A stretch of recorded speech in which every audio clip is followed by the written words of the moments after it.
porque eu preciso te contar mais uma coisa. Sobre você, sobre o seu processo e sobre encontrar uma boa pessoa. Às vezes, a sua vida também não foi um mar de rosas.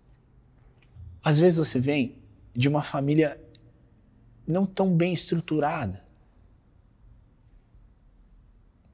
Às vezes você vem de um lar um tanto quanto disfuncional. Eu te contei um pouquinho sobre a minha história no nosso primeiro encontro. E eu entendo que a minha história também pode ser a sua história. Talvez nós sejamos mais parecidos do que pareça. E aí entra um outro ponto, que de forma consciente ou inconsciente existe. Sabe por que às vezes a gente se ferra no amor? Porque existem critérios instintivos de escolha do parceiro. São 3. O que mais nos importa é o último que eu vou falar.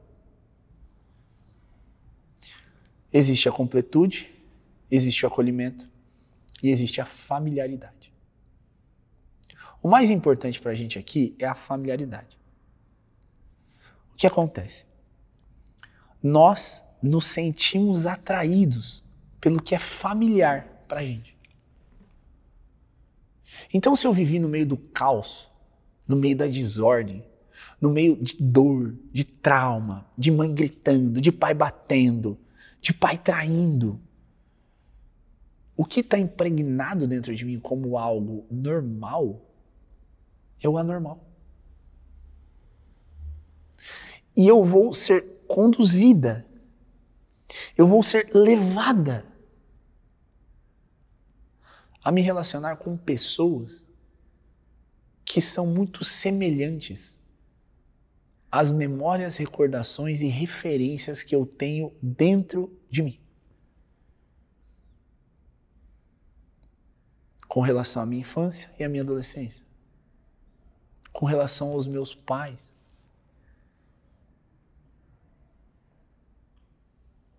Com relação às pessoas que me criaram. A única maneira da gente combater isso de verdade são 2. Já começa, é uma, mas é 2. Não, são 2. Mas quais são essas maneiras? A primeira é pelo conhecimento.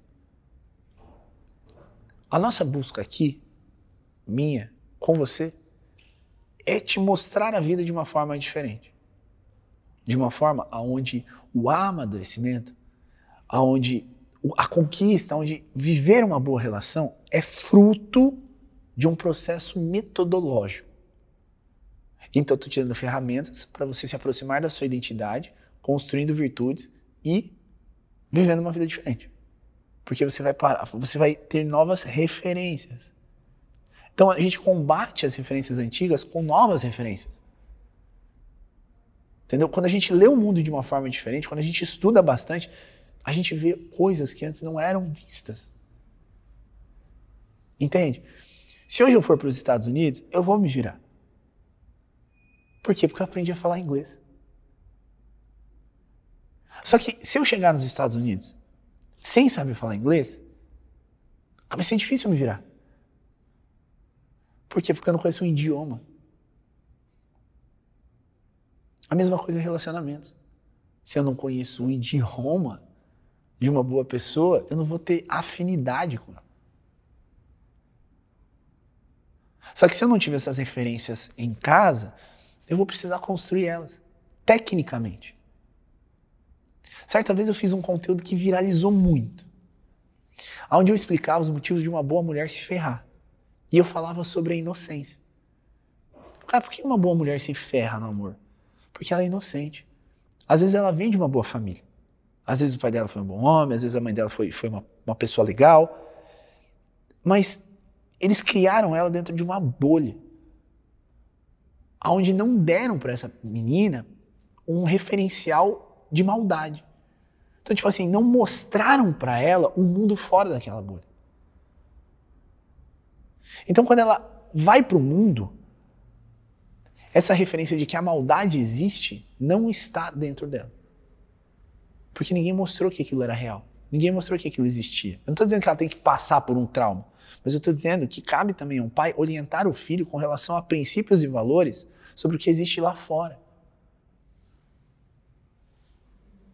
Entendeu? E aí a pessoa vai para o mundo sem saber o que existe lá fora.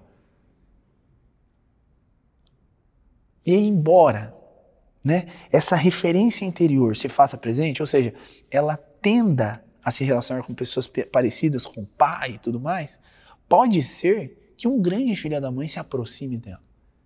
E ela, por não ter a referência de maldade, acredita.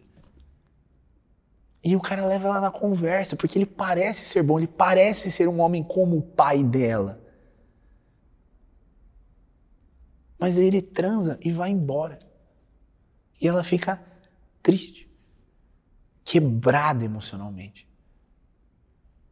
Por que ela fica triste, quebrada emocionalmente? Porque ela não sabia que isso existia. Porque ninguém ensinou para ela que existia a maldade, que as pessoas poderiam ser ruins. Entende? Então, quando a gente ganha referência de mundo, quando a gente olha para as coisas como elas são, quando a gente entende esses processos todos, quando a gente percebe a maldade, quando a gente entende, você já não fica tão inocente assim. O problema é que, às vezes, de tanto ter que olhar para a maldade, a pessoa desacredita da bondade. Não é verdade? Pô, só dá merda. Como é que eu vou acreditar que as coisas podem ser boas? Então tem esse lado. A referência de um pai, óbvio que precisa ser adequada, mas isso também significa orientar os filhos com relação às coisas ruins que também existem. É dar para elas senso do que é bom e do que é mal, do que é certo e do que é errado.